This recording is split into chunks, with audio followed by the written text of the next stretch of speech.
It's definitely a new mission. It's a big, emotional, entertaining story.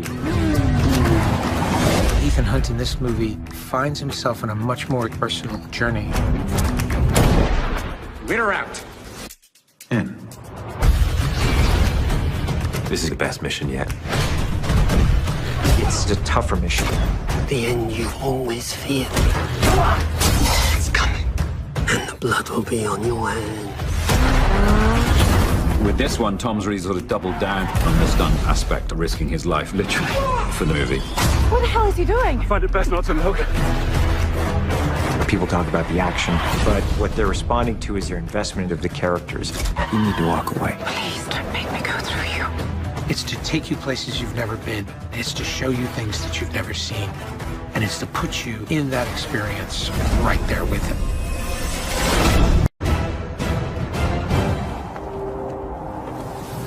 The halo jump is a sequence Tom and I have been talking about for a number of years. Tom will be the first actor to do a halo jump on camera. Halo jump is high altitude, low open. Military jump out 25,000 feet. Opening a chute below 2,000 feet. And sneak into a foreign country without being detected. That's the idea of Halo. There's a lot of risks in going to 25,000 feet. The audience can tell when something's been cheated, so it's important to be doing it all for real. There's dangers of hypoxia and the bends. You start losing your mind, but you don't realize it. We had to develop a special helmet that is both a prop and a life-saving device. The first phase of the Halo sequence was building a wind machine that was large enough for us to be able to rehearse. So we built one of the world's largest wind tunnels. No one thought it would require over 100 jumps to get the scene. We needed the UAE. Had they not stepped in, we would not have been able to accomplish the sequence. We've been doing 5 jumps a day out of the Twin Otter. In the afternoons, we'll do 3 C-17 jumps, and it's challenging. We're shooting a nighttime sequence. The light has to be perfect. We only get 1 shot a day. We have to shoot it as close to sunset as we can, so we have exactly 3 minutes every day to get the shot. You can't just get on the plane and go. You have to spend 20 minutes on the ground breathing pure oxygen so that you don't get decompression sickness. The plane has to climb to 25,000 feet. All of the lighting turns from white to red. You're talking about Tom jumping out of a plane that's traveling at 165 miles an hour.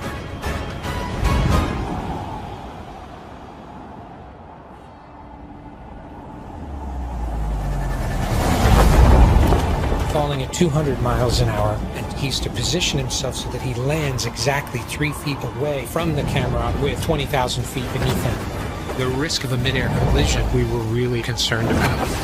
There's always a ticking clock in filming a movie, but it's not usually the Earth flying up towards you.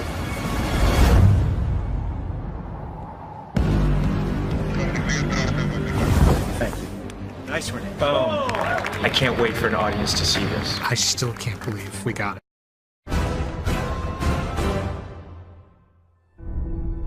None of this has ever been attempted before. Flying a helicopter takes a lot of skill. To put someone like Tom into a situation like this is almost impossible to imagine.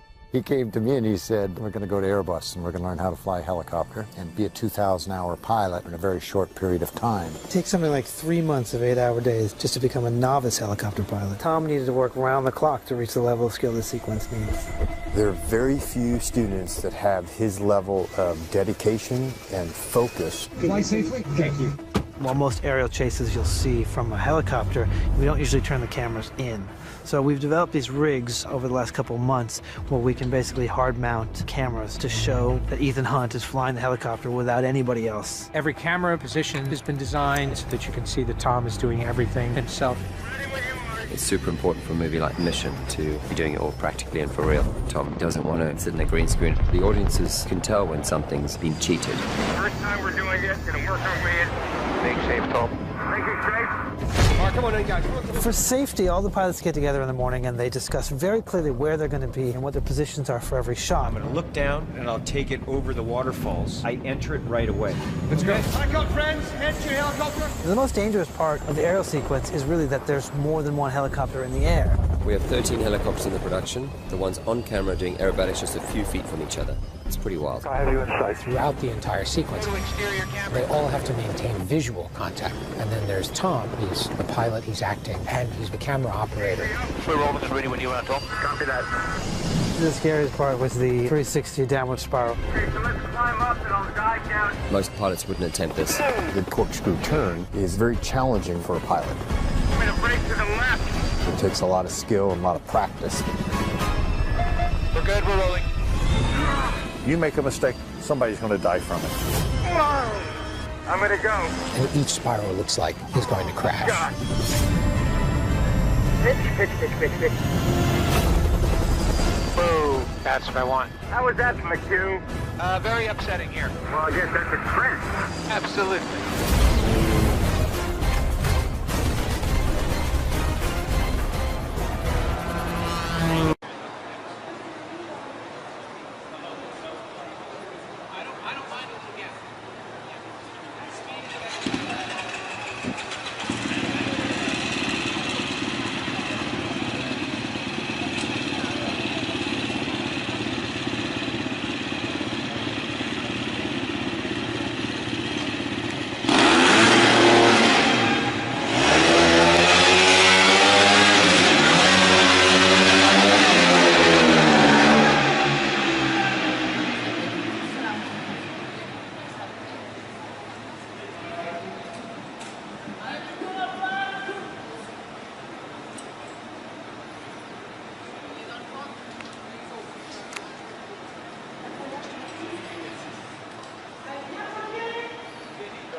Okay, that was a good one.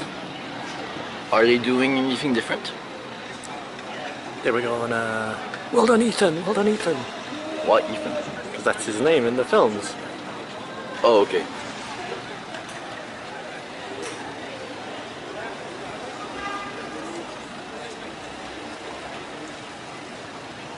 Are they done? I think so, yeah.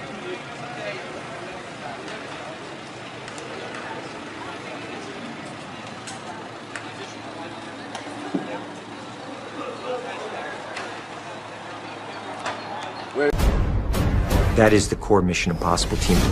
The team is reunited, but also new elements have been reintroduced, which create a much bigger threat that they've never faced before. I don't trust anybody outside of this room. This is the CIA's mission. You use a scalpel. I prefer a hammer. Henry Cavill is something of a wild card. The way the IMF and the way Hunt looks at him is like he's the enemy because he's being forced upon the team. He's not just some observer. He's an assassin. That's the job. McHugh and Tom have put together a symphony of actors. Rebecca Ferguson's returning, so I like the fact that Ilsa is a match for Ethan. The journey that Ethan Hunt and his team go through, there's huge stakes. Which way, Benji? Turn left! Go, go, go, go!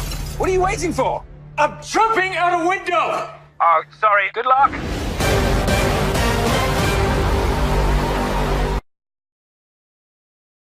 I love them. I think for me they still work because they're exciting and I know what to expect, but I equally as much get blown away by the stunts that I'm now a part of and I even know are going to happen.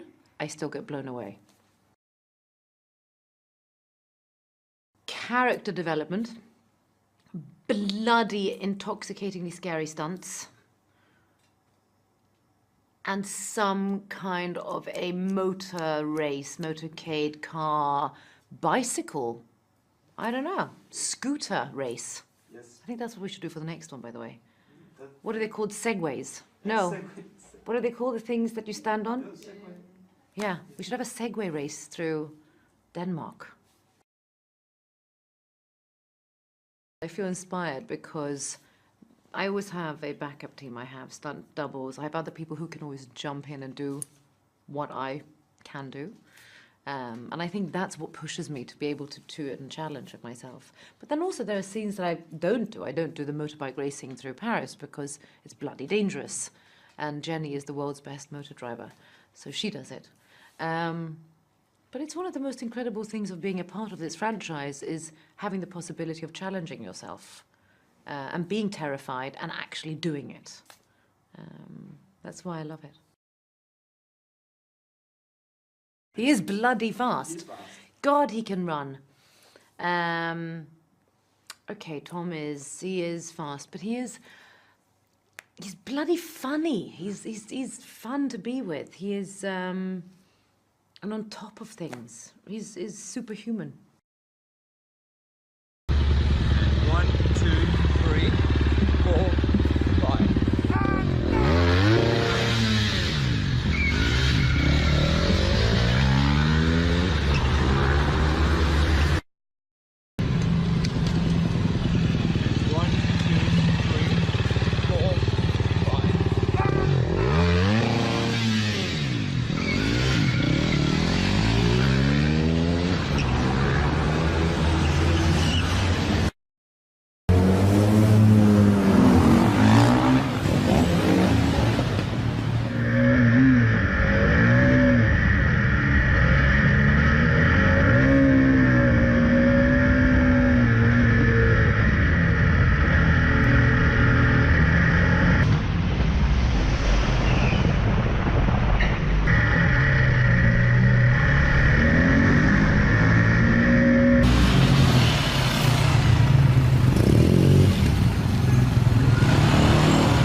Way to go, guys. Come on, everybody, great job.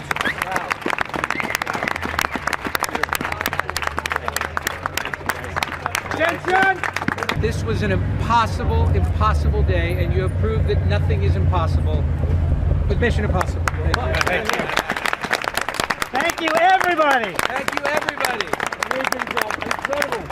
Nobody is ever going to believe you did it. No. They can call me. They can call me and I'll tell them. There's amazing French locations and lockup team. Brilliant. Locations, lockup, ADs, incredible. All right. That's a wrap, everybody. Great game.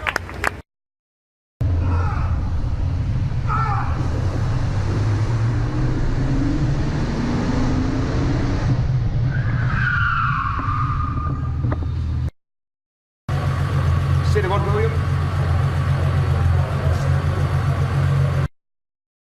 Ready. 3, 2, 1,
Tu peux m'appeler pour un truc et puis moi je répondrai.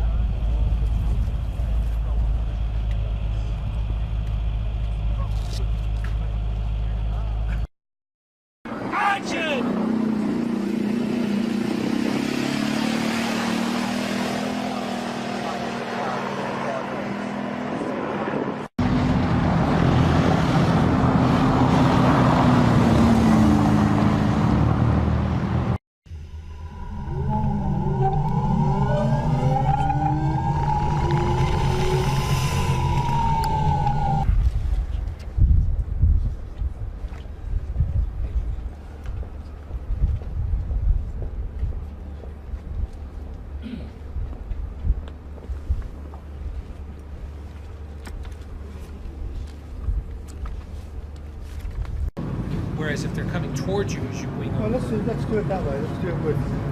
I'm formatting on top. Yep. We've already got the earlier piece. So Now they could just give you a cue and say 3, 2, 1. It's nice coming over a counter with these things. I can go slower, you know. It's reversible This is from Alpha. this point. Exactly. So much good at Battlefield Yeah. Places. Yeah, Alfie, you just give me. Walk. Now watch this, watch this. You come up. Yeah. Now I look at Henry. Henry Yeah. looks at me. He goes back and he gets his gun. Right. I don't, you know, and all that time, and I'm like, what's happening? What's happening? And then he points the gun at me. That'll be one pass. Yep. We'll get all that in one pass. Okay. Take his cue off Henry. As soon as you see Henry getting ready in the door, go. Because Tom's going to bail. Yeah. So the first one we're going to do is we're going to go low over the water. You'll be behind us. I'm behind like this. Okay. Chasing. You tell us to over. go. Here are the falls. Yep. Okay. You call it. We'll go over the falls.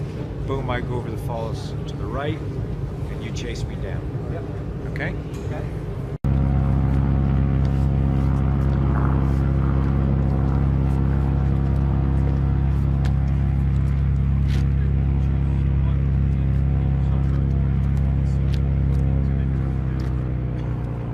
Oh, back this way.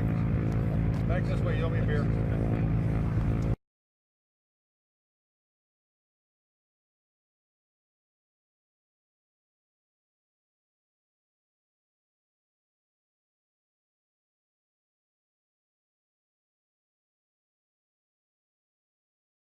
If you notice this,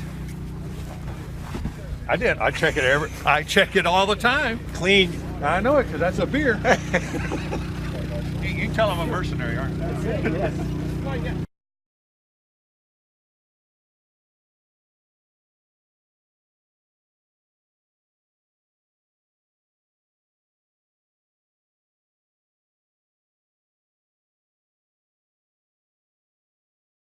When you're by yourself, you're down the center line, and even when you burn the fuel off, you stay in the center the entire time.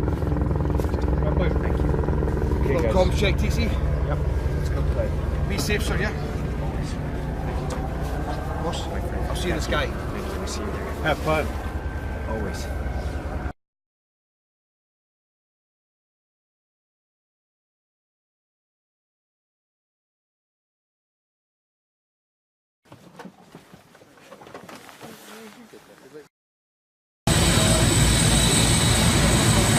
I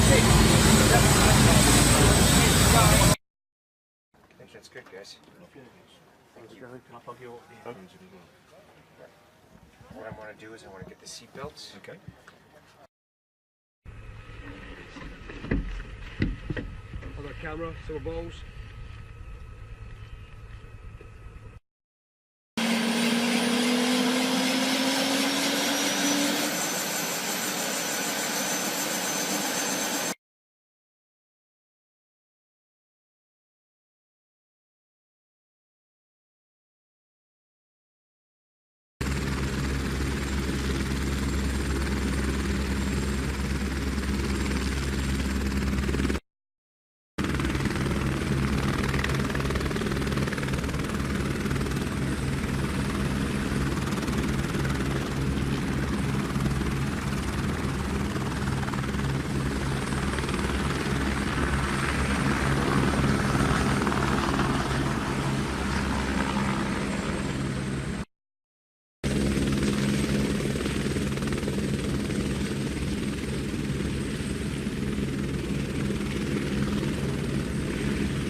I changed the angle of the pitch of the motor. So, fine, great. And yes. That motor was totally stable. Great, okay. Great job. Yes, sir. Right back.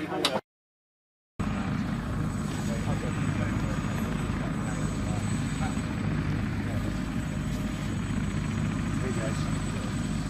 We have control of the cameras again. How is this move here? You got a 70. Can we go down? Exactly. It's just going to move like that. Down, yeah. So we'll pick you up as you come up. We'll be tilting up with you as you come up to the skids. But that's a 27 mil. That's not a 70 mil. 27, yeah. Okay.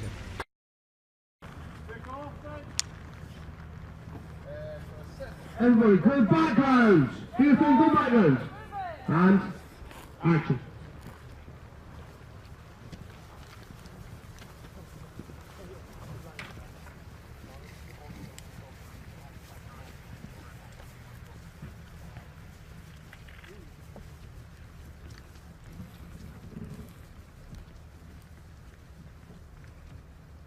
Got it. Thank you. Watch out, Get in here, Rebecca. I want to be close enough so that you see the helicopter and the road. Yeah, I hear you. Okay, so you know what I mean? Low enough that you see both in a long lens, and then you see it's me. Yeah, we've got a bit of rotor wash.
So tip down a little bit. Don't tip up too much.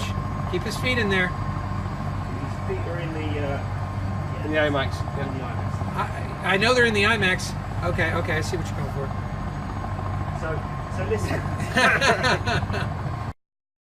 Good. Look, Tom, look at this, dude. That's you, and that's where I was just like, widen out. Let me see more of the helicopter. Yeah, I agree. Because I could see you very clearly, and we can always punch in. They could just be back like a little bit.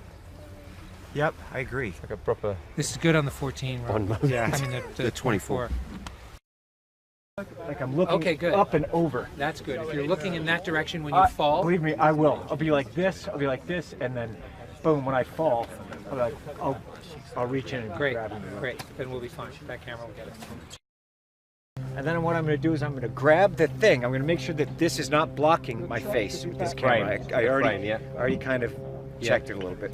I'm gonna have it back, and then I'm gonna take my leg out, and I'm gonna kick up like that. When my foot touches the skid, I'll drop back like this, and I'll be like, oh, try to look at the camera as I'm going down. I promise you will know it's you. Yeah. And if we don't sail too far away, we'll lose signal. Really The other thing is, if we don't, it's good if there's a danger of losing. The further we go, with more danger of losing signal. Time, it's the turns. Yeah. So if we do it on the straight, But we shouldn't have to go so far away. Yeah.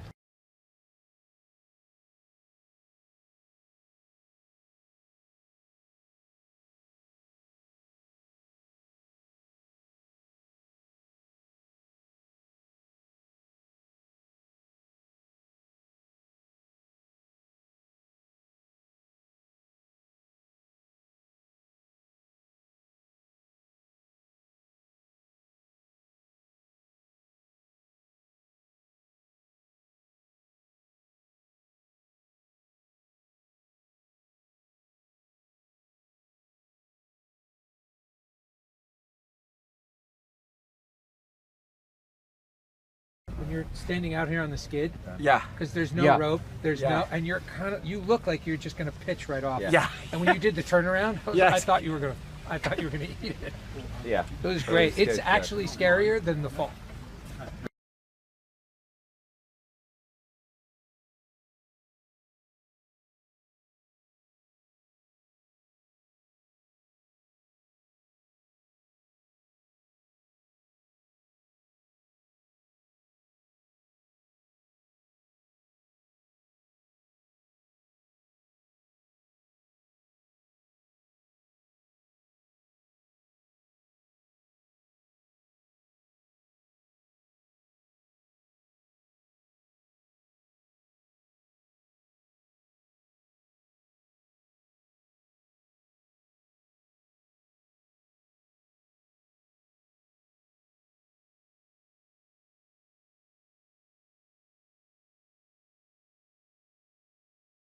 Good luck, Henry.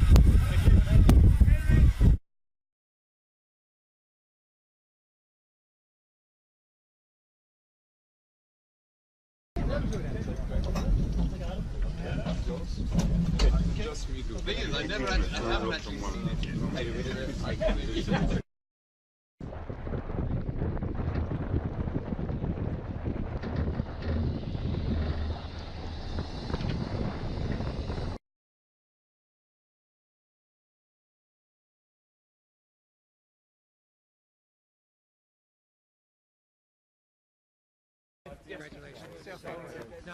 Stay back. Make up costume here. You can go back to base. Boss, that was awesome. Bravo. Yeah, I don't know how you do it. Awesome, guys.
Drop zone control, clear, drop over.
That was really good. Perfect. Nice job.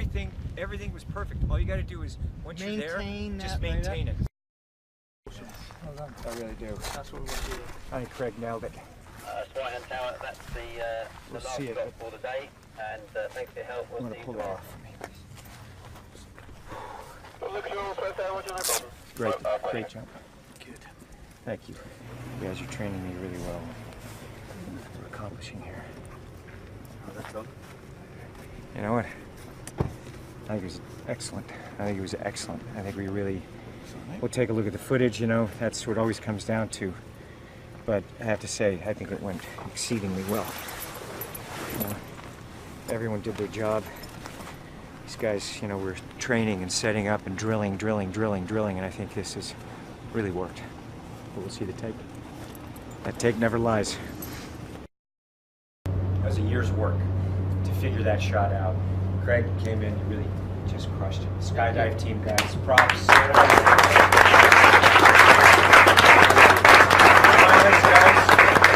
Got us there last night. We're going to show you this tape. Put us right there at the perfect time. The lighting was excellent. Alex did a great job. Everything. Where's Alex? Is he here? Great job. Great job. Yeah, really nice. Perfect. Absolutely perfect. And working with those guys on the plane, did a hell of a job. Absolutely, guys, nailed it.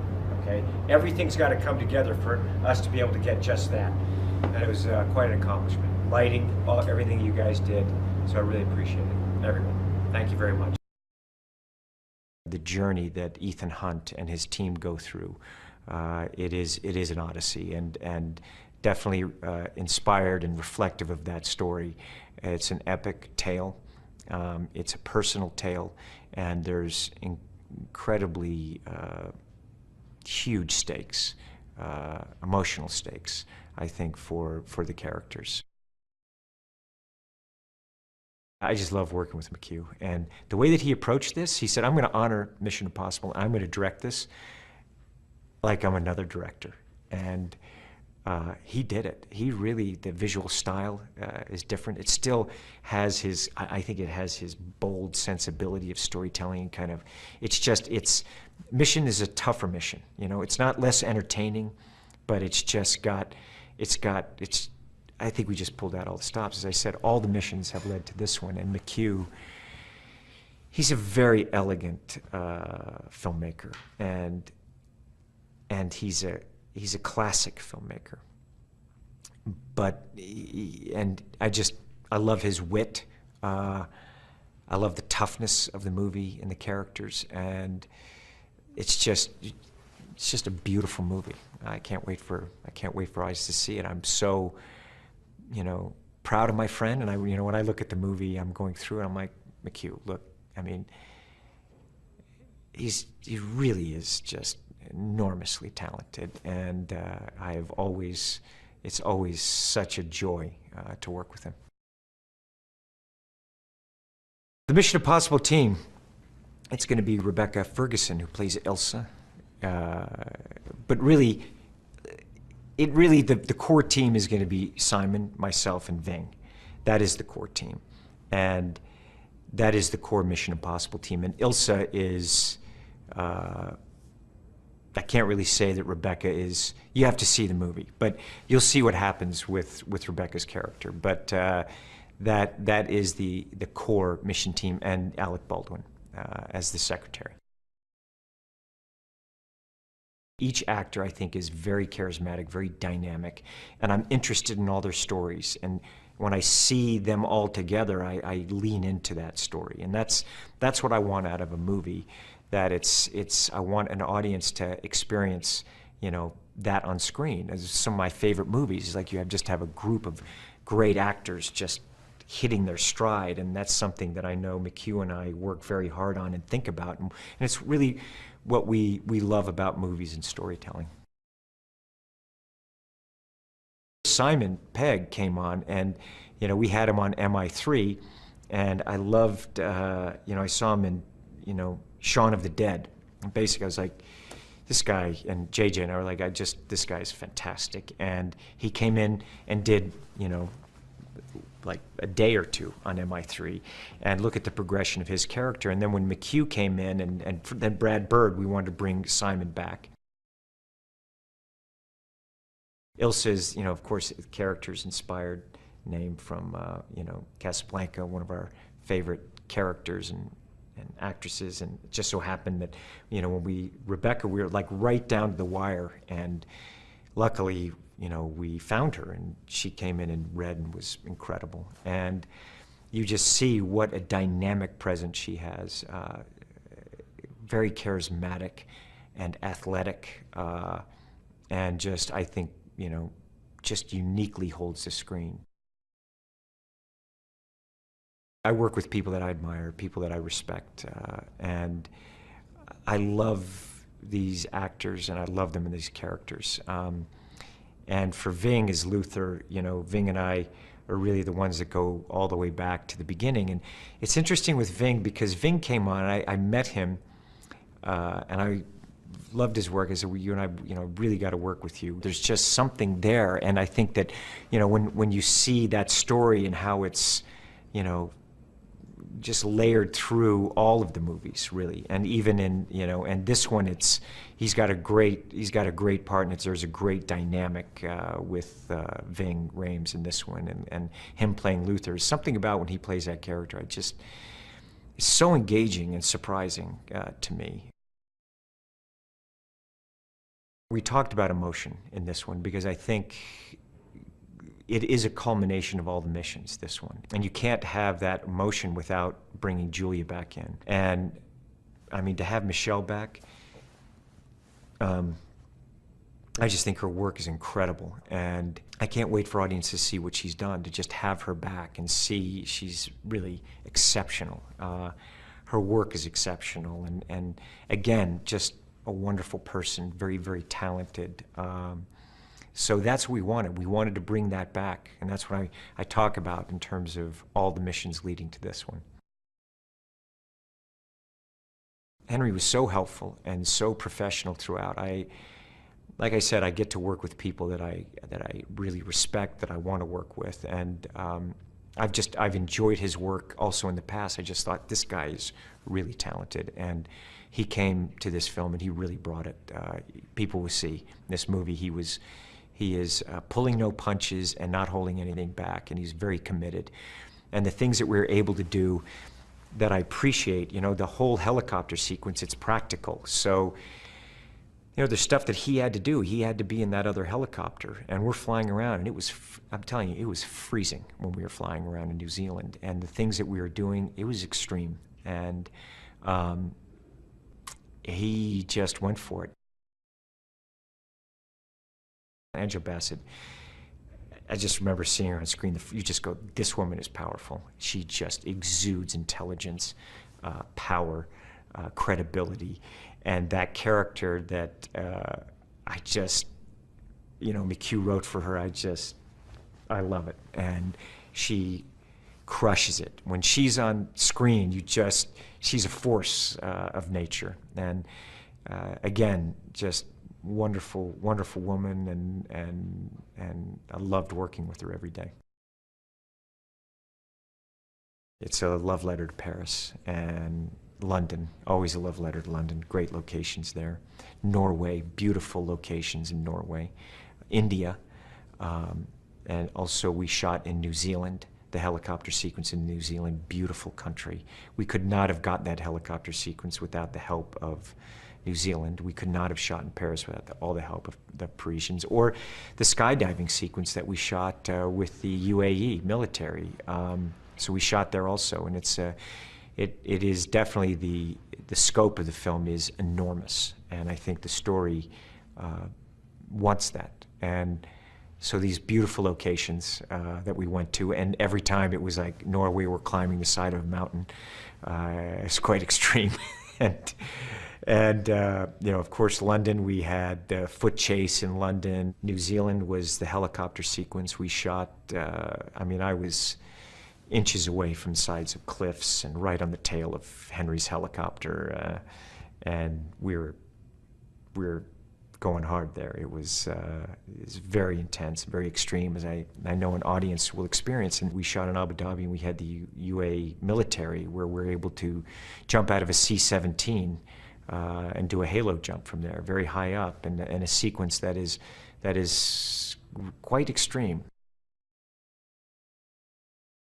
To do things practically, to apply it, how can we immerse an audience into an environment, into a story, into a character, and then put them in extreme action and do it practically? There's something, whether an audience realizes it or not, there's just something different about when you're watching it, when you're seeing it. That's always something that I'm trying to push myself in every way, to use everything that I have, my talent, my physical ability. It does make a difference. It's something about it that, and as time goes on, you know, it's interesting looking at a Mission Impossible trailer, you put it up against other trailers, and it's just different. It just has a different, you know, different look, a different vibe, and that's what I want to give an audience. A halo jump is a high altitude, low opening.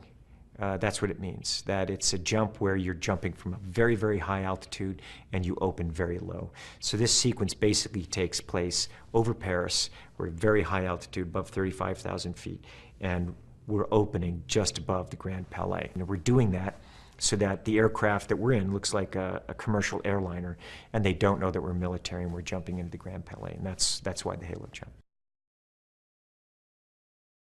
The halo sequence is something McHugh and I talked about for a long time, and we were told on numerous occasions that it's impossible what we were thinking, and it's never going to happen, and we were like, okay.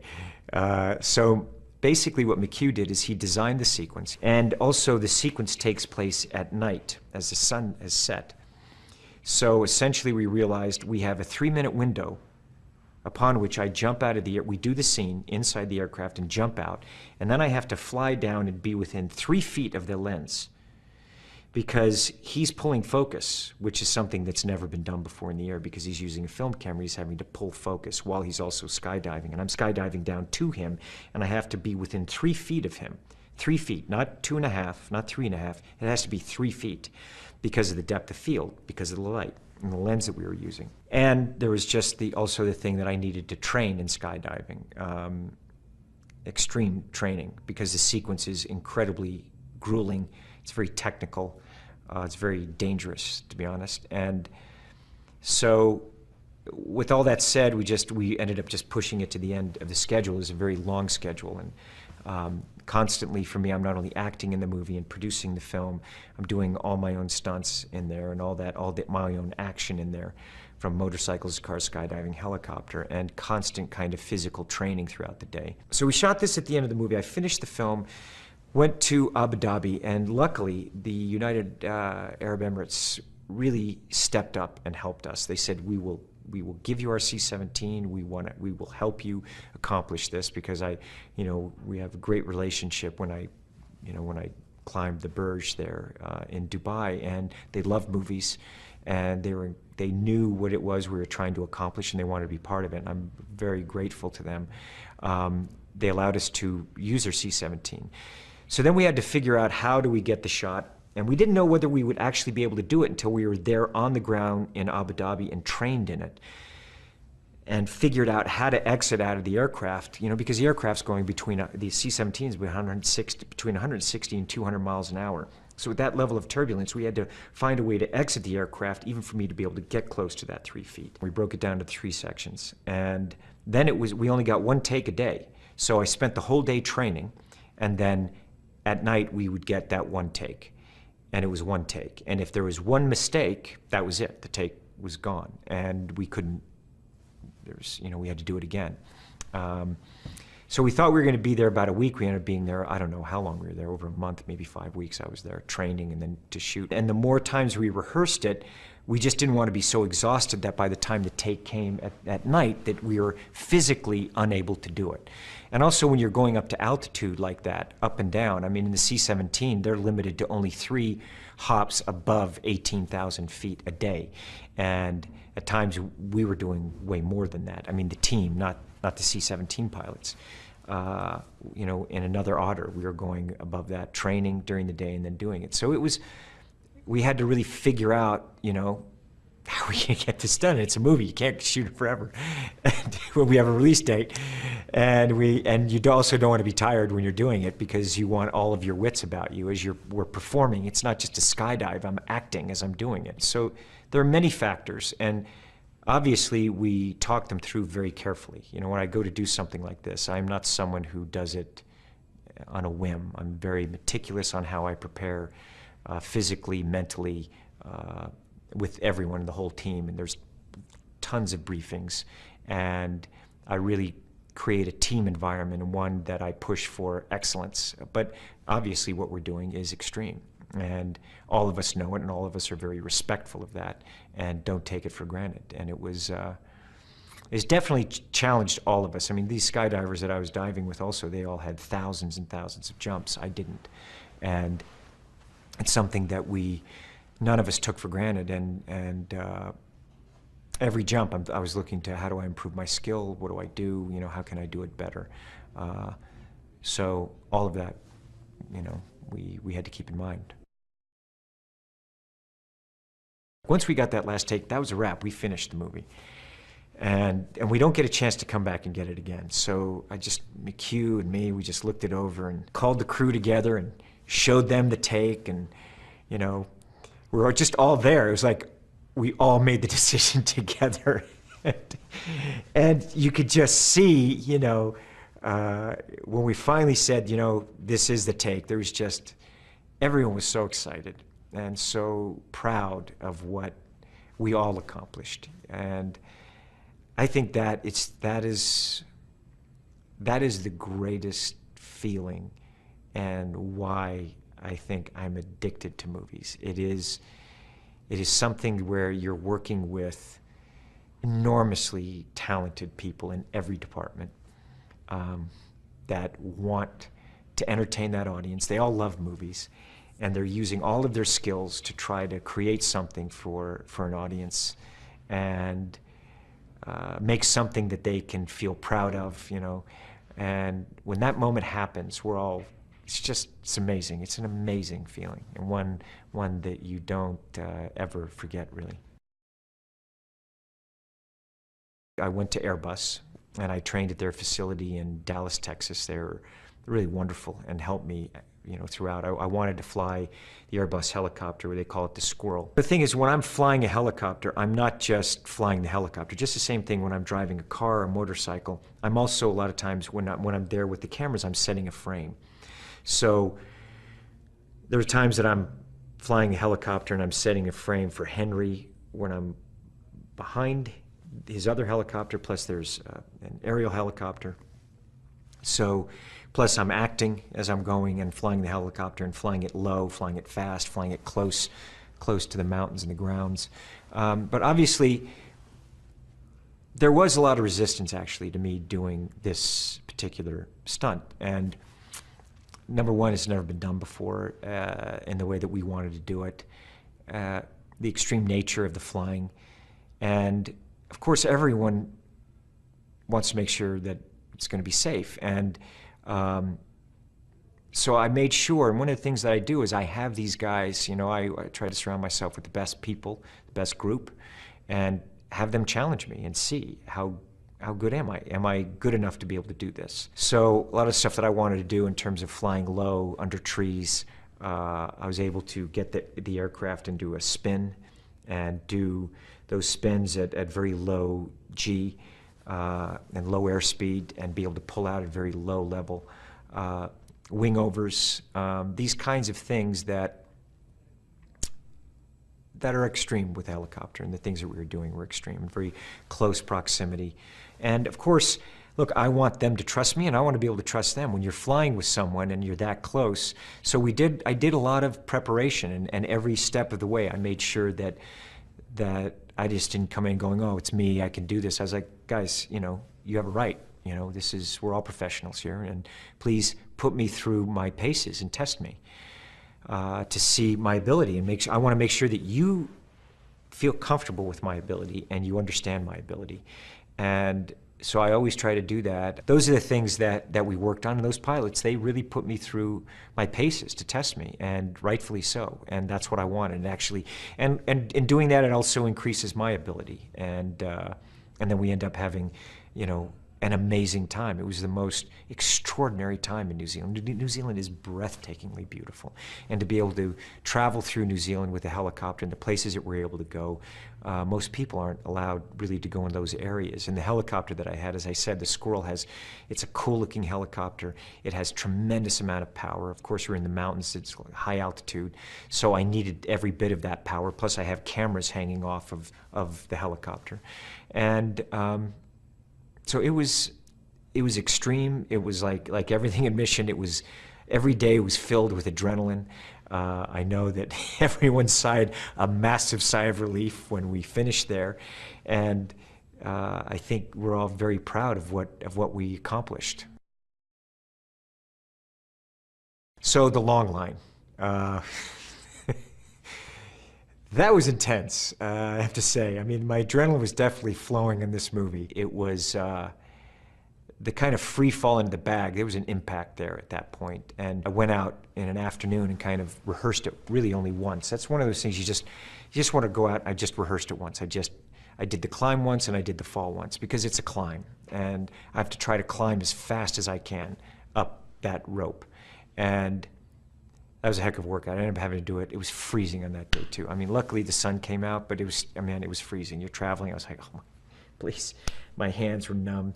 I'm going up this thing, and basically, you know, when I climbed it, and I was like, okay, how will I make the fall work, you know? And what happens is I put my feet up, and I'm hanging on the struts, and I'm holding on, and so that's what it's like.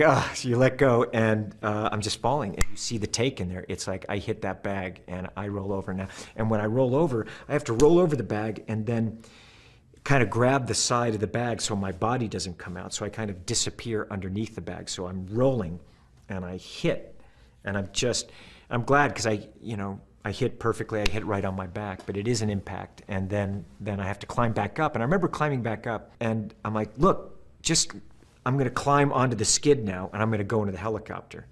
And, you know, we hadn't really planned for that. And so I just climbed out on the skid, and I got on the side of the skid, and then kind of got in the helicopter and sat there, and it worked.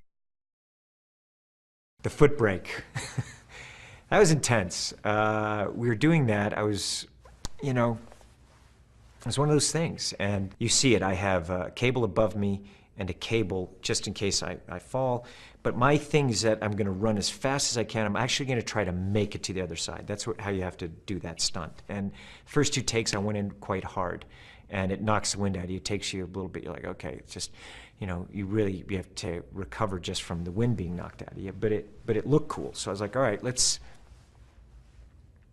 you know, I can do this. And so I went in, and the second I hit the wall, I was like, oh man. And I remember I was like, oh. And I looked down. I was just to check it, and I was like, I got to keep going. So I crawled over the wall just to get past camera because I knew this is the take. It's like I can't work. This is gonna wrap. I knew instantly it was broken. You know, called McHugh in and the guys, and I said, I'm sorry, it's a wrap. I broke my ankle. You know, and they looked at me. They're like, well, how do you know? I said, I know it's broken. Just let's get me to hospital. I did everything possible to get back, and in 6 weeks we were filming, and in 10 weeks I was able to start running again. I loved the TV series when I was growing up. I loved the music. And to be able to turn it into a feature film and really take it from a Cold War series to this, you know, to bring it to modern audiences and cinema is something that is there, without a doubt, the most challenging films to produce.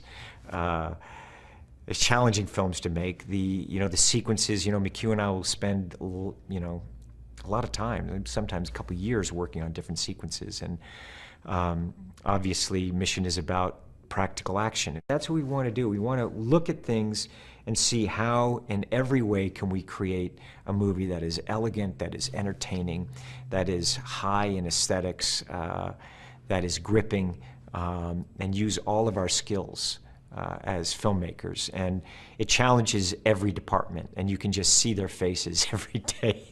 You know, as we're going through it, it's such hard work, but there's an exhilaration also, and I think a real joy from everyone that they have the opportunity to challenge themselves in this manner. I love them. I think for me, they still work because they're exciting and I know what to expect, but I equally as much get blown away by the stunts that I'm now a part of and I even know are going to happen. I still get blown away. Character development, bloody intoxicatingly scary stunts, and some kind of a motor race, motorcade, car, bicycle, I don't know, scooter race. Yes. I think that's what we should do for the next one, by the way. What are they called? Segways? No. What are they called, the things that you stand on? Yeah, we should have a Segway race through Denmark. I feel inspired because I always have a backup team. I have stunt doubles. I have other people who can always jump in and do what I can do. And I think that's what pushes me to be able to do it and challenge it myself. But then also there are scenes that I don't do. I don't do the motorbike racing through Paris because it's bloody dangerous. And Jenny is the world's best motor driver, so she does it. But it's one of the most incredible things of being a part of this franchise is having the possibility of challenging yourself. And being terrified and actually doing it. That's why I love it. He is bloody fast. God, he can run. Okay, Tom is fast, but he's bloody funny. He's fun to be with. He is and on top of things. He's superhuman. Upon learning that I was returning to Mission Impossible, I was very surprised, actually. I had no idea that there were plans for that, and ultimately I was really excited. You know, the character is a wonderful character. Their love story is really something that fans have latched onto, and myself included. So it was a real pleasure to get to come back. Truly is unaware of what he really does for a living, and which makes it very exciting as well to play. And in 4, As you know, Ethan really makes the ultimate sacrifice, or they both make the ultimate sacrifice, and they let each other go. And for me, that's the ultimate love, I suppose, because he essentially lets her go to keep her safe and out of harm's way. And then they go their separate ways. And in Mission Impossible 6, you see them back together, but in a much different way. The mission is to retrieve the plutonium cores that Ethan Hunt stole from the Russians to capture Lane, played by Sean Harris. Tom has created such a memorable character, such a fun character, and you know, it's so fun to watch Ethan Hunt because he's obviously so heroic. We've seen him save the world and many a people from near disaster, but he does it with such a sense of humor as well. One of the things that is probably most memorable about shooting in New Zealand was having the very traditional Maori ceremony. And for those of you who don't know, the Maori are the indigenous people of New Zealand, and we actually shot on their land in the Reese Valley, and it was truly one of the most beautiful places to shoot. But for them allowing us to be there and to shoot on such sacred land was a real gift.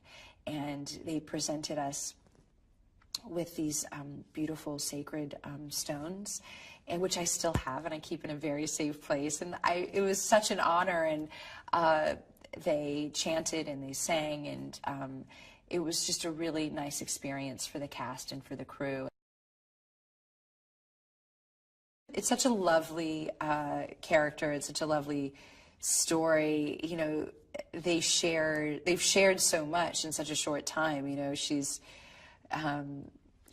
brought him back to life at one point. She's gotten to do a lot of different things, so I feel like she's lived a big life, but the most profound of which is the love that the two of them have shared. And I guess, aside from the character, personally, it's just been a joy to work with Tom. I can't say enough good things about him. You know, as an actor, I've never met anyone more dedicated or committed, and that will really hold a creative space with you. And it's incredibly engaging and charming.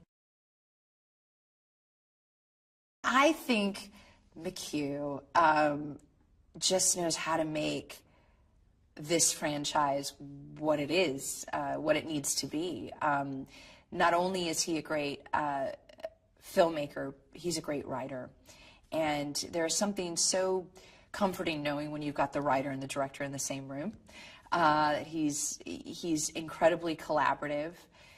He's made a number of films with Tom, so it's so interesting watching them together. They truly have a shorthand, and you know, they're two peas in a pod when it comes to making this film, and they trust each other implicitly, and you can see that on set. They really respect each other. In true Mission Impossible form, we go to some pretty extraordinary locations. Paris, New Zealand, Norway, London. These are all really great places to shoot. And also, you know, I think that people come to expect, you know, these exotic locations from this franchise. And I think that they expect and they deserve an authentic thrill ride. And also, it's a global franchise. There are fans from all over the world, and I think there's something to be said for people and fans being able to see a film that was shot in their own backyard. All the stunts that you see in this movie are real. It's unbelievable. You know, I think, you know, and I was in New Zealand, Tom was training to do his helicopter stunt.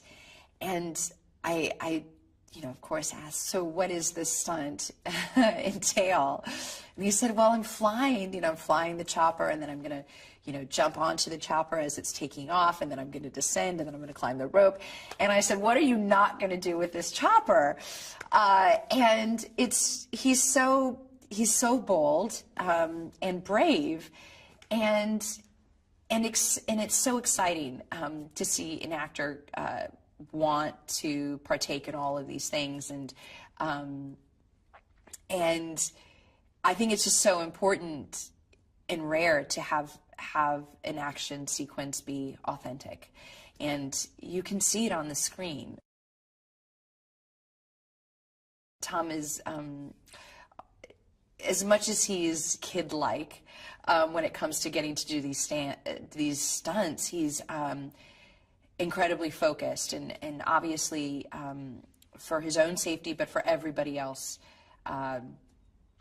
around him and who's going to be partaking in the stunts as well, which are, you know, cameramen and women and everybody involved. But it was really insane and incredible, and these are death-defying stunts that we are doing in the movie, and you know, it'll make you probably catch your breath when you watch them.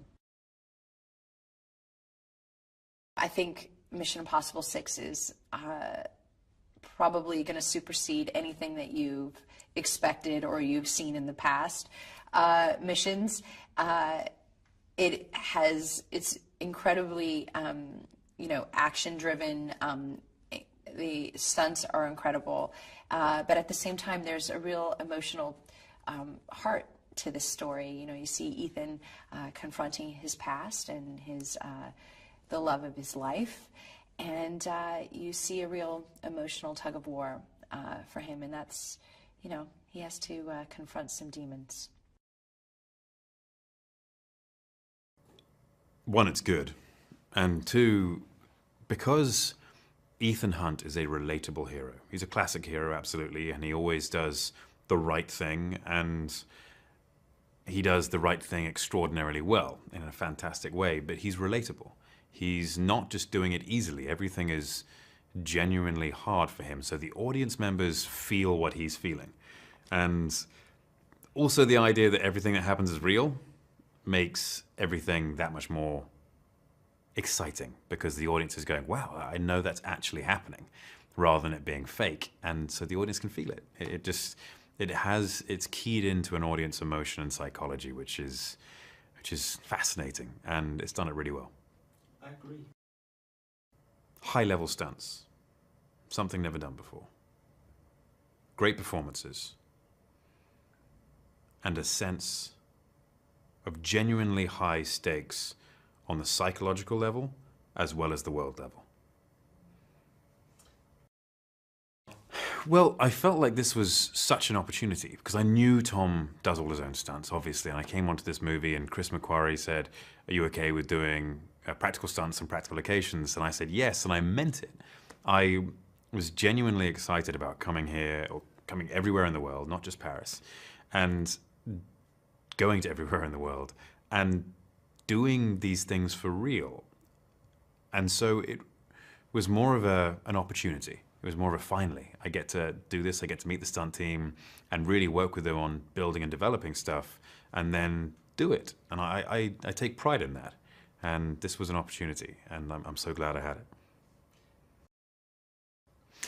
How it's done? Well, the stunt team, in this case, Eastwood Action Stunts, very talented bunch. They come up with the ideas based upon the story, I'm assuming with Tom and Chris, and then they build the technical harnesses and setups required to achieve these stunts. The difficult thing there is that, one, they've got to cook it up out of nowhere, they've got to build all the rigs and do whatever, and then they have to test each movement in small pieces, and then eventually test it in full pieces, and it's a stunt, but it's a concept of a stunt, it's a theoretical stunt. made practical, and so injuries happen so easily there. The stuntmen get beaten up so much just building the stunt to a place where, one, it looks good for camera, two, it's not going to kill anyone, and three, is as safe as possible within that realm of danger, and is also still exciting looking. And what they go through is extraordinary. Then we come along.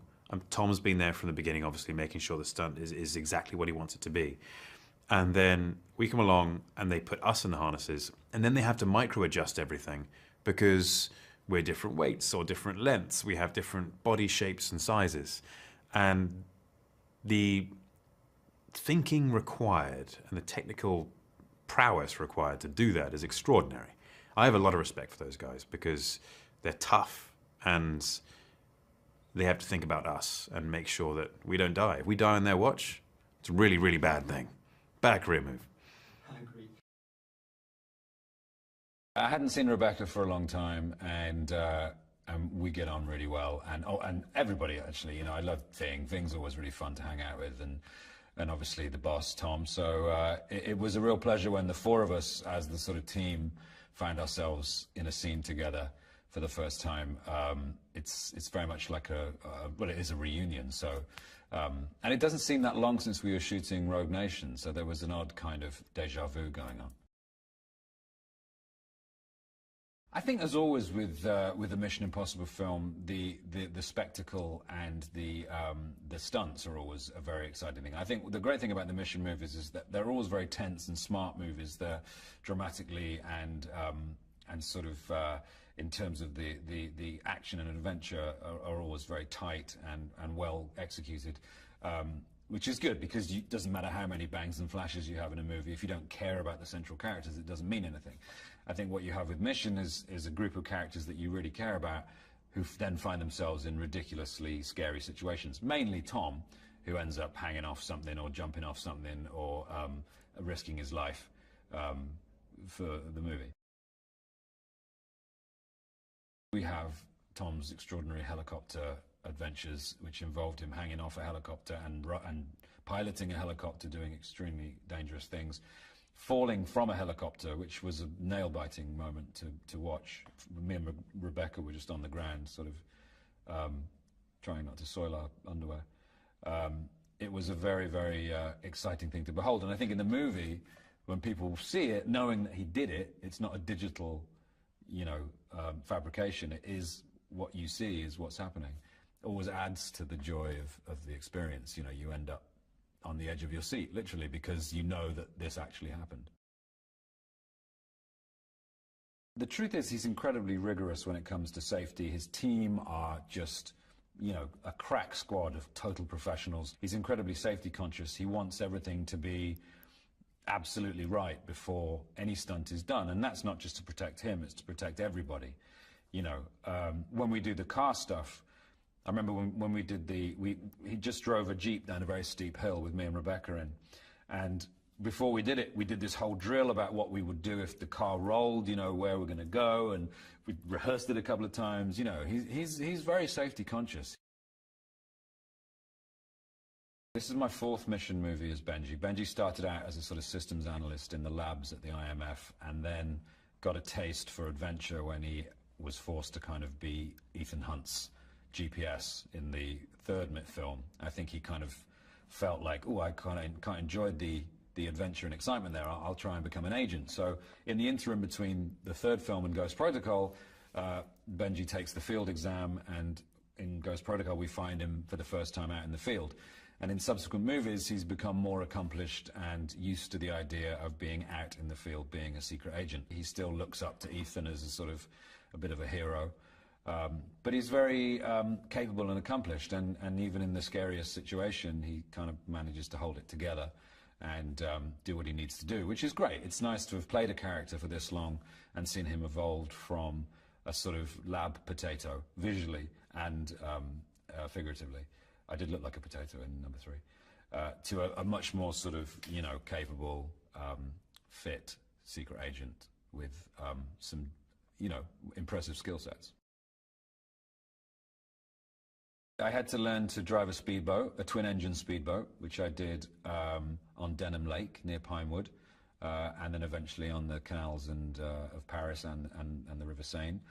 And that involved just, you know, going down and burning around the lake for a while and learning how to sort of feather the engines, and it's fun, a lot of fun, but kind of hairy if you don't do it properly. I also had to learn to use a rebreather and go underwater in a dry suit, which was, I'd done scuba diving once before, but a rebreather is a completely different setup. It goes on your front, and it's a closed circuit of air rather than tanks which are compressed. Obviously, the longest-serving Mission Impossible member, other than Tom, other than Ethan, is Luther Stickle, who is played by the inimitable Ving Rhames, and he has the, you know, the auspicious honor of surviving 6 Mission Impossible films now, maybe, unless he dies in this one. I don't know yet. The script isn't finished. And Ving's an old timer when it comes to, you know, this story. He's been with Ethan from the beginning, and I love hanging out with Ving. Ving is such a character. He's got a lot of cool stories. He's very funny. He quotes Shakespeare a lot. He can be a little weird at times, which I like. So that's always really good. So when I know Ving's going to be in, it's always fun, because we spend a lot of time together, and we have a lot of fun. Rebecca Ferguson, obviously, who's returning, who is a brilliant actress and plays a great character. I like the fact that Ilsa is a match for Ethan, and you know, both physically and mentally, and she isn't just there to be rescued. She's there to kind of contribute and is a force to be reckoned with, you know. And I think that's it's important that women aren't underestimated, you know, as they all have been historically forever. And it's great to see strong female characters emerging across the movie landscape. You know, it's way overdue. Angela Bassett, of course, who was a late casting, so it was quite a nice surprise to hear she'd been cast and to meet her. She's an absolute delight, and someone I've always liked. Vanessa Kirby, or New as we call her. I've only met her once so far on the shoot, very briefly in New Zealand, but she seems awesome and fun, and I thought she was great in The Crown, so it's great to have her involved. Yeah, there's a strong female contingent in this movie, and I'm pleased to see that. You know, it always makes it feel a little bit more rounded and realistic. I'm going to expect some fantastic stunts and some searching character work, some interesting twists and plot twists, as always. You know, these films always try to stay one step ahead of the audience. They're always full of intrigue and betrayal and double crosses. And I think with a Mission Impossible film, what you would expect, what you would want, is a kind of smart, taut story laced with fantastic action sequences, as well as some really light-hearted fun. You know, these films never take themselves entirely seriously. There's always a degree of levity, which I think really helps, because you can't be that tense for 2 hours without having an aneurysm, so it's good to just relax and laugh. I think that's where, a lot of the time, that's where Benji comes in, because he's very much a sort of the normal person in the group, you know. He's the audience member who's along for the ride. I saw a couple of things, which Tom going over the handlebars, which was insane. Tom doing like a kind of a handbrake turn down some stairs, which was ridiculous. He's a very, very good driver, Tom. I remember asking Wade Eastwood, our stunt coordinator on the last film, who was going to do the driving in Morocco, and we did that car chase, and Wade said, "Oh, Tom's the best driver I have," which is good, because it means that he can do everything. And I think just the access we got to Paris, the streets we were hammering around, the stuff we got to do, you know, it's going to look amazing because we did it, you know. And it's such a treat to be able to actually do that stuff and to feel the speed, to be in a car when there's like a, you know, all the reactions again that you see of us in the car are real, because we are spinning around at however many miles an hour, doing handbrake turns and leaping out of the car and him skidding off, and it's great. It's a good job he's such a show-off. I think McHugh has a great classical sensibility when it comes to movie making. Like, he is a real film fan, you know. He has a vast knowledge of cinema. He loves the process of filmmaking. Again, we're shooting on film, which is really nice.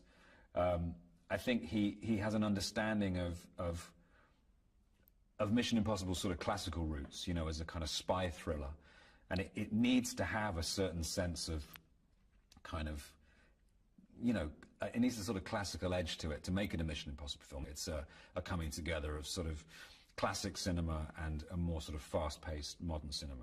And I think with Rogue Nation, he proved that he could put together a really effective, fun, exciting Mission Impossible movie, and it did really well. And I felt like the studio were kind of like, well, if it ain't broke, you know. And so they invited McHugh back, and I was really happy because I love working with him. He's a great friend and a total nerd, and I love sort of, you know, we always nerd out together on set about movies and what have you. I love that kind of eating and sleeping and breathing film kind of thing. I'm down with that. It's really, I really respect his love of the medium. I think Tom and McHugh are a great team in terms of how they understand each other. McHugh works really well with Tom. Tom is a force of nature. You know, he's kind of an incredible sort of whirlwind of enthusiasm and ideas. McHugh is able to kind of not only understand Tom, but also steer him and, you know, add to what he brings to the table, interpret what he brings to the table, make it his own, and then, you know, come to a compromise which they're both like, great, okay, let's do it. They very rarely disagree, and if they do, it's usually two back and forths, and they're at a compromise where they're both happy. Or Tom will be certain of something, and McHugh will go, you know what, that's a great idea, but what about this? And Tom will go, oh no, you're right, you know, or vice versa. And that's really productive in terms of a creative relationship. There's no butting heads really with Tom and McHugh. They understand each other. They get each other. Tom trusts McHugh implicitly. You want them to go through a range of emotions. You know, you want them to be entertained, of course, sort of thrilled and immersed in it all. We're all in a lot of serious danger again, seemingly even more than the last time. You know, as Mission Impossible films have proven in the past, no one is expendable. And so you never know if everyone's going to make it. Even Tom, you know, even Ethan. And I just hope people are gripped and thrilled and just leave the cinema feeling exhausted but good. These films always are physically challenging, and I just hope that I can keep getting better built. I think in terms physically, I've got younger on screen as these films have progressed, because the training is always so rigorous, and whenever I do a Mission Impossible film, I always try and get in absolute peak physical condition. I'm getting better and better at that. So, and Tom and Ving now call me Six Pack Peg, so I just want to hold on to that nickname for as long as I can. Tom Cruise is a producer on this, and for me as an actor, he knows my strengths and weaknesses as an actor, and he also has a certain sensitivity with actors because he is an actor. And I think a lot of producers could learn from him how actors work. Tom has an understanding how we take time to create a character, develop a role. And I also think he's very cognizant of time. Tom is someone who brings process to get the result. I think McHugh is an excellent director for this because he knows the characters and he understands the rhythm, and he's written the pieces, and he understands the rhythm of the piece. I think one of the very interesting things in Mission Impossible is the team of actors working together. I think that what McHugh has been able to do is he's been able to weave in past relationships. I think when you have actors who have worked together before, and when you bring in an actor like Simon Pegg and Sean Harris, I think that it's important that we have a good chemistry. And I think we really do on Rebecca Ferguson. And I think that we're almost like McHugh and Tom have put together a symphony of actors. I'm the bass in the symphony. You know, Simon may be the flute section, but I think McHugh was able to capture a personal story. And I think that's why the last one worked, because it gets more personal than just action. The character I play is Luther, and in many ways how McQuarrie has written this role, it's almost like as he said to me, he said, the soul of the film. And at first I didn't know exactly what he meant. But I think it's a certain consciousness that I give to Ethan. So I think he really humanizes Luther more, and you get to see a little more of the fabric of Luther's personality.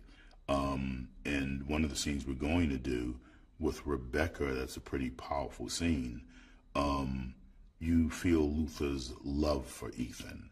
So I think the character, and most of these characters, especially the ones of us who have been in at least two of them, you see more of relationship telling, who these people are, how they interact with one another.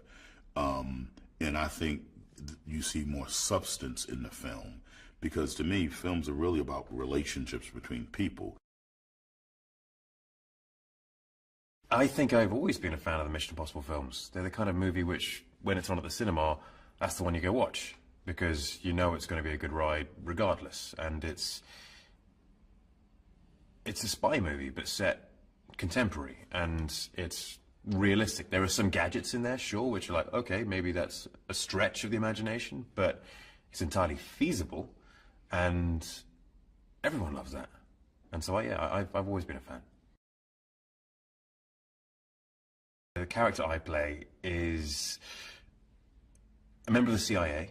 He is the director of the CIA's #1 assassin. He's a cleaner. He goes and takes out people who you can't capture. He's rather notorious within the CIA. The way the IMF and the way Hunt looks at him is like he's the enemy, because he's being forced upon them in the team by Erica Sloan, the director of the CIA.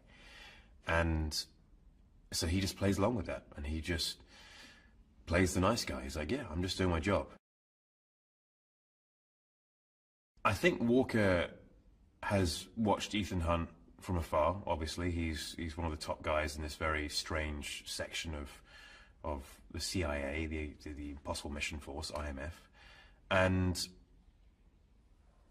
he obviously knows that Hunt has talent, his ability, but I think he looks at Hunt as someone who doesn't have what it takes to do the necessary things. He puts too many people and too many things at risk because he has a moral code which is too strict. The script is very much alive. It's a process which never stops evolving. And I like that. It can be difficult at times. As I say, it's a challenge when you've got your character and you're trying to look at arcs and where to play stuff. But McHugh is so aware of that as well. It all ends up blending together, and it's really rather clever. I don't quite know how he does it. But it is alive, and yeah, that's the way Chris works. And I quite enjoy that, because it allows your character not just to be stationary throughout the shoot. You are constantly moving and adjusting, much like humans in regular life. If you're going through intense scenarios, your opinions will be changing reliant upon the scenario that you went through. He's a very good writer, and he is very, very intelligent when it comes to writing character. And with these characters, it's very important to have complexity, and with that complexity, there's a sense of a real peril. He's excellent at making people, putting these characters into enormously stressful situations, and yet they survive somehow, or they grow, or they adapt and change and evolve. And the way he does that is interesting.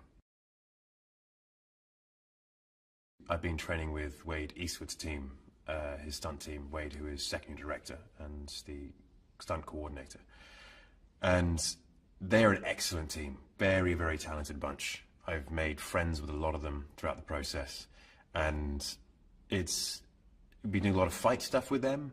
And on this movie, I've done stunts which I haven't done before, and so they've been training me and teaching me about the basics of each stunt. I mean, I've done fight stuff before, I've done light stunt stuff before, but this is definitely more involved. In previous movies, it's been on a green screen, and you've been hanging on a wire on a green screen, which is one thing, but when you're hanging off, I don't know, a 1900-foot cliff on a wire, it's a little different. It feels different. If you're hanging out of a helicopter in New Zealand in the winter for an hour and a half each time, it's different rather than just doing it on a stage. It's real. It's at least partially real. And the danger's real, and the danger's there. The mission's famous for the actors doing their stunts. They let me do it, and I've loved it. It's been an incredible experience. The one which really sticks in my head a lot, just because it was quite grueling over the 2 weeks, was the helicopter in New Zealand. New Zealand winter, it's chilly, right? And we were flying over glaciers and stuff, and you think, that's fine, you're in a helicopter, you're indoors-ish. But my doors are open on my helicopter, and I'm leaning out of them most of the time. And so I'm not too sure how fast we're going. I'm assuming 80 miles an hour plus. I think it got down to -15. Being in a helicopter in New Zealand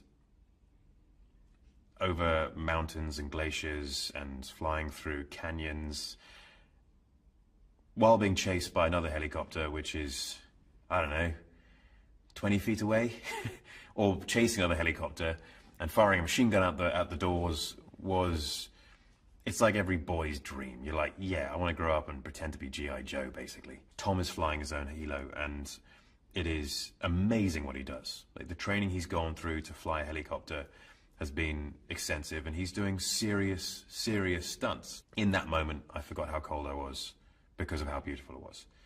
So, despite that cold, it was an incredible experience. One of the stunts I did which sticks in my mind was Pulpit Rock in Norway, which is about 1,800 feet. The weird thing about that, you're standing up there and you realize how high it is. And then you're being backed off, you're walking off the cliff backwards because it's like abseiling. And it's so high and so sheer that it doesn't look real. I think it looks a bit like a painting from up there.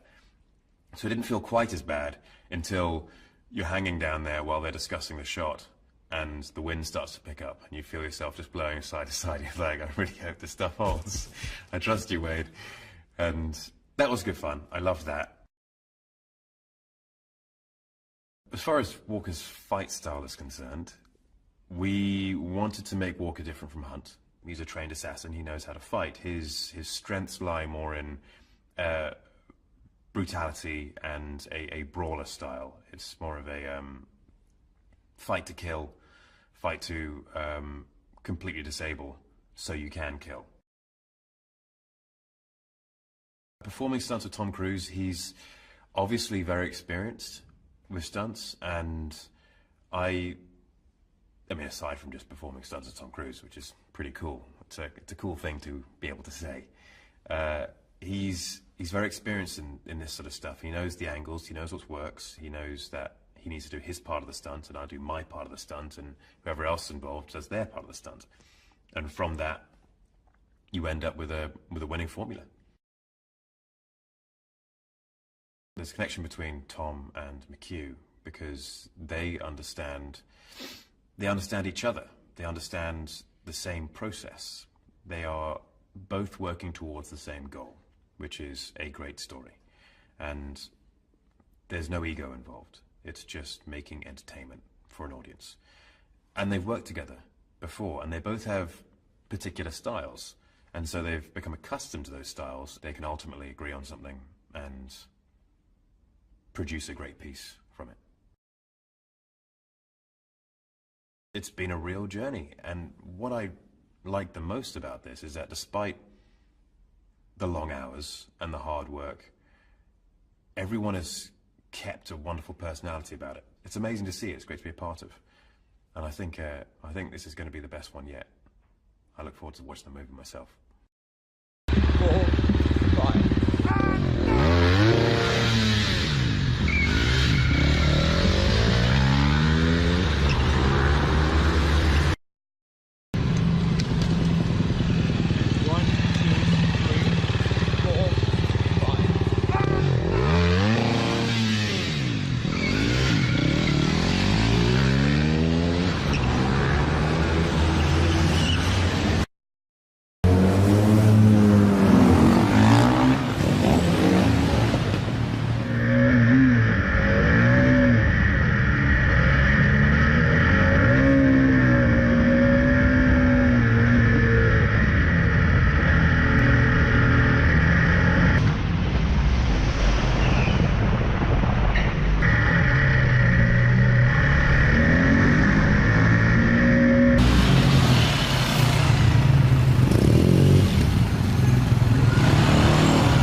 Way to go, guys. Come on. Everybody, great job.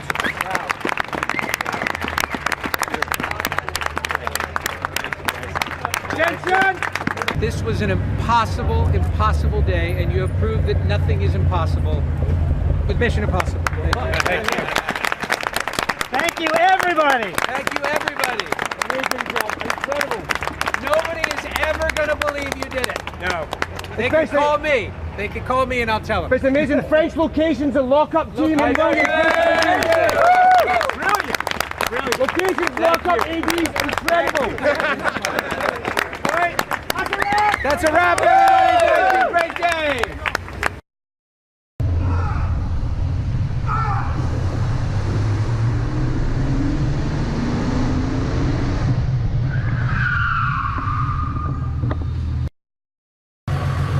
Say the one, William. Ready. And 3, 2, 1,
Tu peux m'appeler pour mon truc et puis moi je répondrai.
as if they're coming towards you as you wing Well, over. let's do it that way. Let's do it with.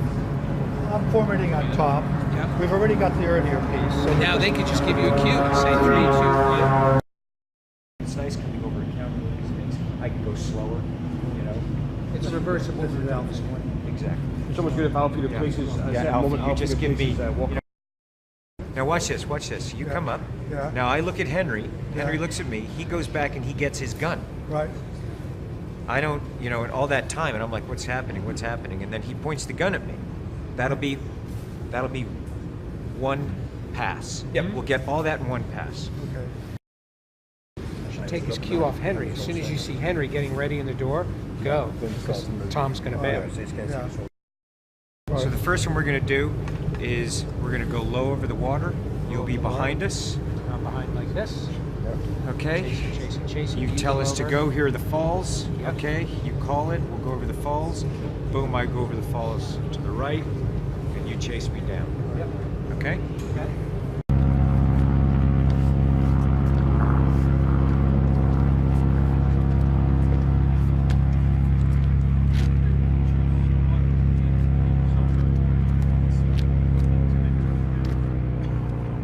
Oh, back this way. Back this way. You owe me a beer.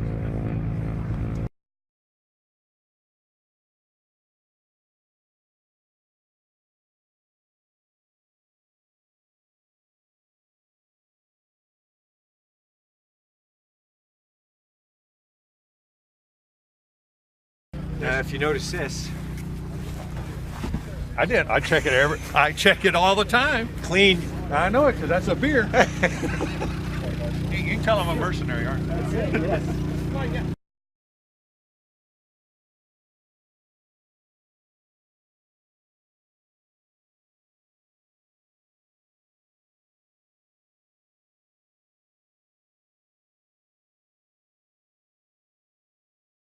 When you're by yourself, you're down the center line, and immediately when you burn the fuel off, you stay down in the center the entire time. Thank you.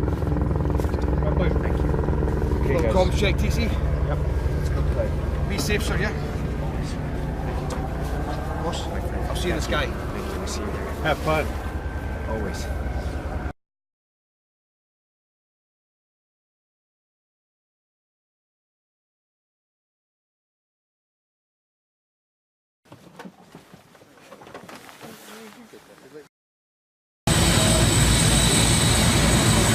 I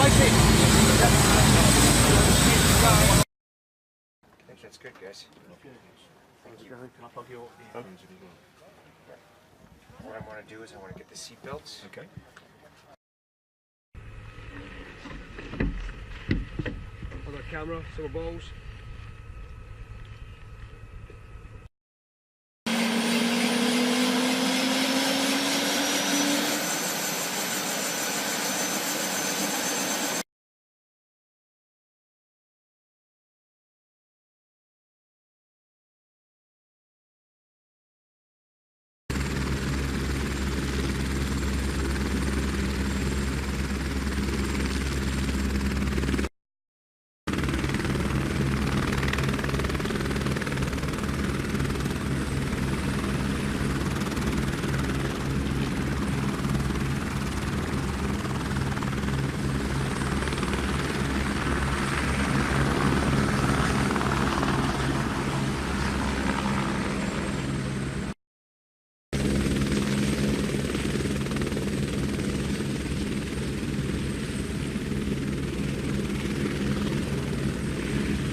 whatever you I did. changed the angle of the pitch of the motor. So fine, great. And yes, yes. That motor was totally stable. Great. Okay.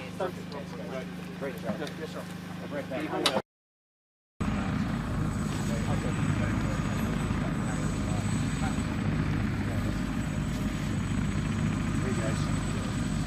We have control of the cameras again. How is this move here? You got a 70. Can we go down? Exactly. It's just going to move like that. Down, yeah. Yeah. So we'll pick you up as you come up. We'll be tilting up with you as you come up to the skids. But that's a 27 mil, that's not a 70 mil. 27, yeah. Okay.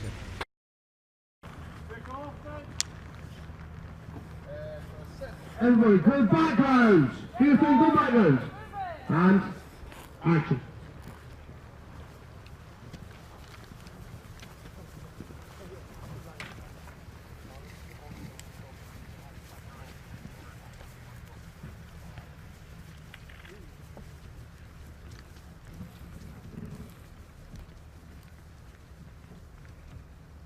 Got it.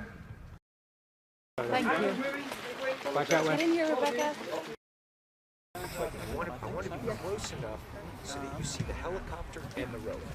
Yeah, I hear you. Okay, so you know what I mean? Yeah. Low enough that you see both in a long lens, and then you see it's me.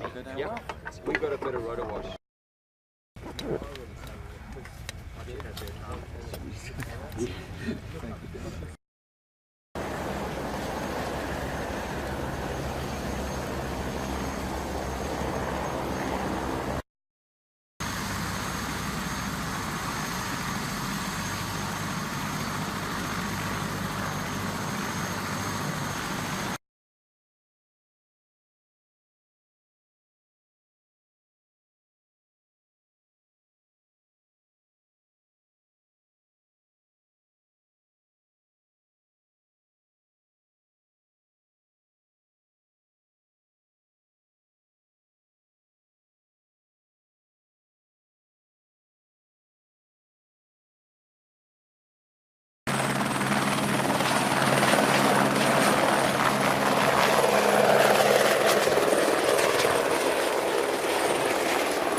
So tip down a little bit. Don't tip up too much. Keep his feet in there. His feet are in the IMAX. Yeah. I know they're in the IMAX. Okay, okay, I see what you're going for. So listen. Good. Look, Tom, look at this, dude. That's you, and that's where I was just like, what now? Let me see more of the helicopter. Yeah, I agree. Because I could see you very clearly, and we can always punch in. Yeah. They could just be back like a little bit. Yep, I agree. Like a proper. This is good on the 14. Right? Yeah. I mean the 24. Like I'm looking up and over. That's good. If you're looking in that direction when you fall. Believe me, I will. I'll be like this, and then boom, when I fall, I'll be like, I'll reach in and grab him. Great. Then we'll be fine. That camera will get it. And then what I'm going to do is I'm going to grab the thing. I'm going to make sure that this is not blocking my face with this camera. I already kind of checked it a little bit. I'm gonna have it back, and then I'm gonna take my leg out, and I'm gonna kick up like that. When my foot touches the skid, I'll drop back like this, and I'll be like, oh, try to look at the camera as I'm going down. I promise you will know it's you. Yeah. And then if we don't sail too far away, we'll lose signal. Really The other thing is, if we don't, it's good if there's a danger of losing. The further we go, with more danger of losing signal. Time, it's the turns. So if we do it on the straight, but we shouldn't have to go so far away. Yeah.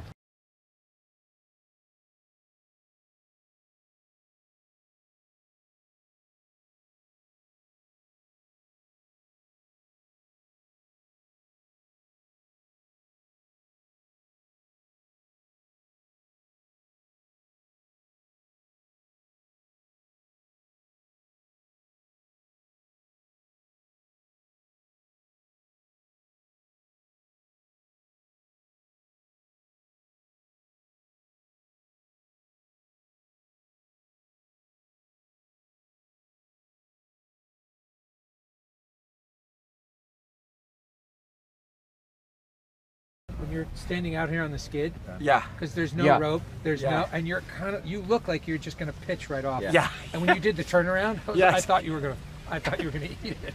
Yeah. It was great. It's actually scarier than the fall.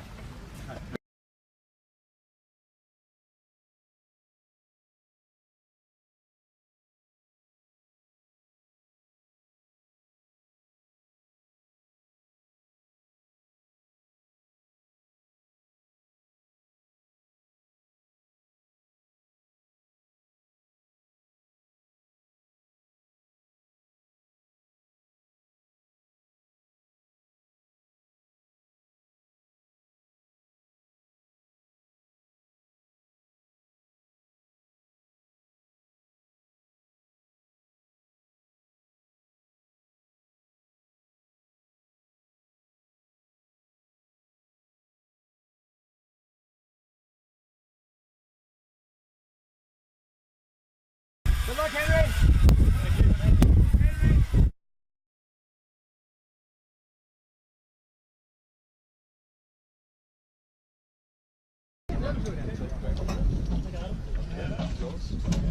Just me too. I never had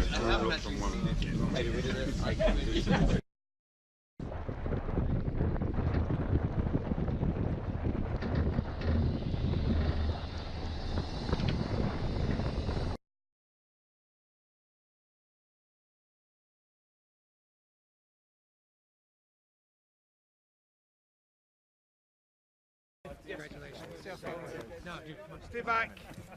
Make up costume here. You can go back to base. Boss, that was awesome. Bravo. Yeah, I don't know how you do it, Awesome, guys.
Drop zone control, clear drop over.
That was really good. Perfect. Nice job. Everything was perfect. All you got to do is once you're there, just maintain it. Well done. I really do. That's what we want to do. I think Craig nailed it. Swihand Tower, that's the last stop for the day, and thanks for your help. I'm going to pull it off for me. Great job. Good. Thank you. You guys are training me really well. We're accomplishing here. You know what? I think it was excellent. I think we really, we'll take a look at the footage, you know, that's what it always comes down to. But I have to say, I think it went exceedingly well. You know, everyone did their job. These guys, you know, were training and setting up and drilling, and I think this has really worked. But we'll see the tape. That tape never lies. That was a year's work to figure that shot out. Craig came in and really just crushed it. Skydive team, guys, props. Pilots, guys, got us there last night. I want to show you this thing. They put us right there at the perfect time. The lighting was excellent. Alex did a great job. Everyone. Where's Alex? Is he here? Great job. Great job. Yeah, it's perfect. Absolutely perfect. And working with those guys on the plane, did a hell of a job. Absolutely, guys, nailed it. Okay, everything's got to come together for us to be able to get just that. And it was quite an accomplishment. Lighting, everything you guys did. So I really appreciate it. Everyone, thank you very much.